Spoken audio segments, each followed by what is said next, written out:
As I mentioned in my opening statement, the Gulf of Mexico response plans for ExxonMobil, Chevron, ConocoPhillips, and Shell are virtually identical to BP's and just as deficient.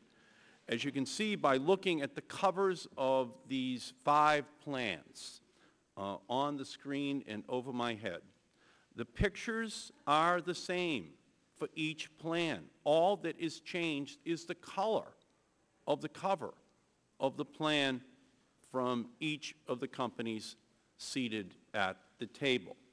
Mr. Tillerson, like BP on page 11.6 of your plan, ExxonMobil's Gulf of Mexico oil spill response plan lists walruses under sensitive biological and human resources.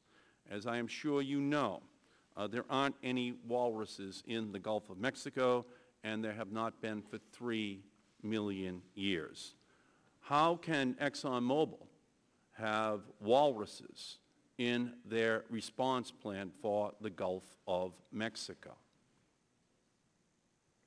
Congressman Markey, those response plans incorporate a number of broad-based studies, marine mammal studies, many of which are part of the EIS and EIA statements that are put together by the MMS, and much of the response plan and what is contained in it is prescribed by regulation, including the models that are used to project different scenarios for oil spills, and many of the statements and representations that are in the plan. These are regional I oil spill response plans. How can refer, walruses be in a response plan for the Gulf of Mexico? This is a regional response plan that each of you had to put together.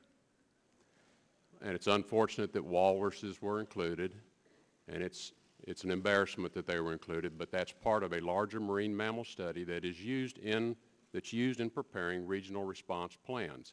Mr. Mulva, your plan as well includes walruses. Mr. Watson, your plan has them on page 11.6. How do you respond to having walruses in your plan?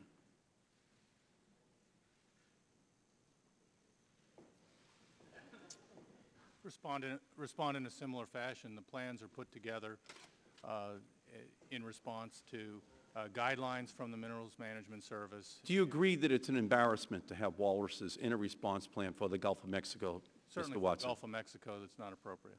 Mr. Mulva, do you agree it's an embarrassment to have it in a plan to respond to a crisis in the Gulf of Mexico? I agree it's not appropriate to include for that region. In